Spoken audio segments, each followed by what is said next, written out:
So I just want to talk about a film I saw this week, which I just thought was really, really good. I talked to Shapiro briefly. We had a very different take on it. It's called American Fiction. I talked about it when the trailer came out.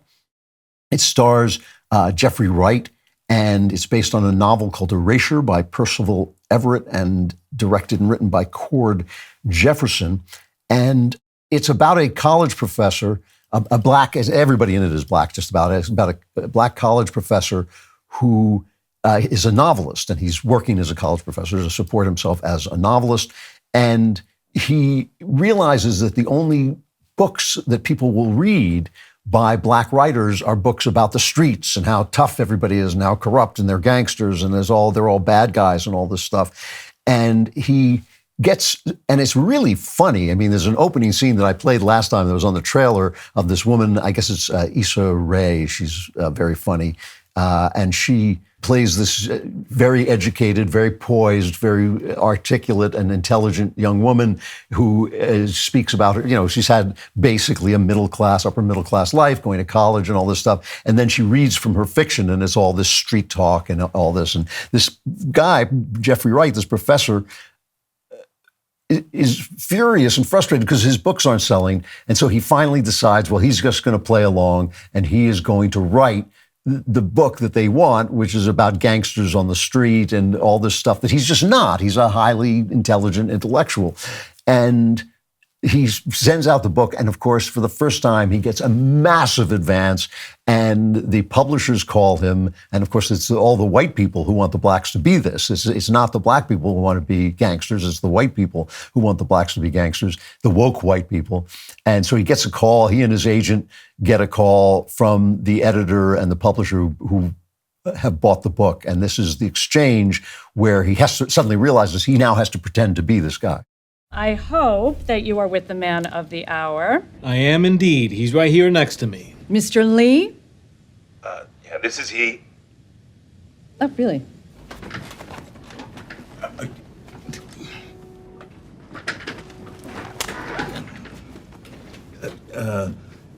Yeah, damn it. Right, okay. Yeah, I was a little confused at first, but...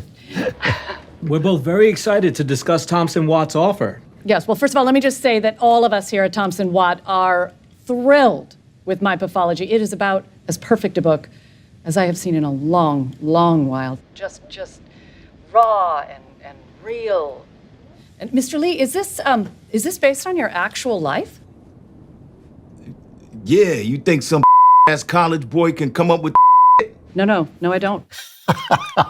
It's really good. And Jeffrey Wright, totally left-wing guy, absolutely left-wing guy, but really good actors. He's a really good actor and a very appealing actor, very charming actor. Sterling Brown is in it as his gay brother, and Sterling Brown is one of the best actors going. He has not kind of risen quite as far as his talent, but he was on This Is Us. You may have seen him on that. But he is a really, really talented actor. And it also has this woman, Erica Alexander.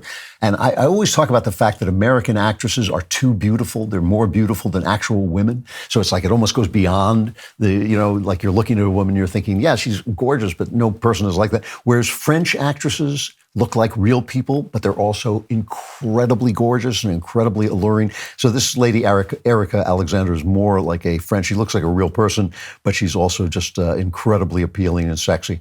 And it's just really entertaining. And it does a really interesting thing, which is that it takes this obviously big idea of this guy who writes a book that is totally not about him and has to pretend to be this gangster, but it really takes that in order to tell a family story. And Shapiro, of course, said, yeah, I like the part about the woke novel writing, but who cares about the family story? But I thought the family story was really good, and I thought it was a really clever thing to use that to tell just an ordinary family. So here's Jeffrey Wright in an interview talking about the film and how they put it together. The first scene takes place in a classroom, and there's a forbidden word on the whiteboard behind me. I'm a professor speaking to a class about Southern literature. And it's a discussion that's happening in classrooms all over the country. It's a discussion that's happening in the political sphere right now. It's a conversation that some people don't want to have. They want to pretend that the history behind this stuff never existed. There's another section that may be traumatized by it, and so it's a difficult conversation. But we wanted to have these conversations within this film. We wanted to dive in that. We thought it was important and timely, as I said, but also it's a story of this family, a family, that you haven't seen before with folks like us, but as I said, looks just like your family. And that is valid. It's valid. And the other thing is the word, of course, is the N word. And what the professor, Jeffrey Wright, says is, he says, I can stand it. You should be able to stand it. Because, of course, the person complaining is white. And there's a lot of jokes. It's not hostile toward white people, but there's a lot of, rueful jokes. I mean, the way Jewish people might have thought about Gentiles back in the day. And there's a lot of jokes like that about white people. But the white people that they're making fun of are the woke people. They're the woke whites who want the blacks in this pigeonhole. And there's one really bad scene in it toward the end where the woman, Issa Rae, who has written this fake book, makes her case for herself, and they play the scene as if she's right, but she's not. She's making it absolutely nonsense. She's, they're basically saying, well, I did the right thing. I did what I had to do for my career, and you're being mean to black people and all that stuff. And that's just a stupid scene because it's false. It's not an honest scene. But the rest of the movie is genuinely touching and genuinely good and does do what I think movies should do, which is welcome you into the lives of people that you might not know. This is why I hate the fact that you can't make a white movie. You can't make a movie about white people now. You almost literally can. I mean, the casting calls are just, we want a black person, we want a transgender person, we want a gay person. And they are afraid to basically hire. My former TV agent retired because all of his white writers couldn't, get work. And I think this is happening all over. And that's what makes it so offensive. That just gets your back up.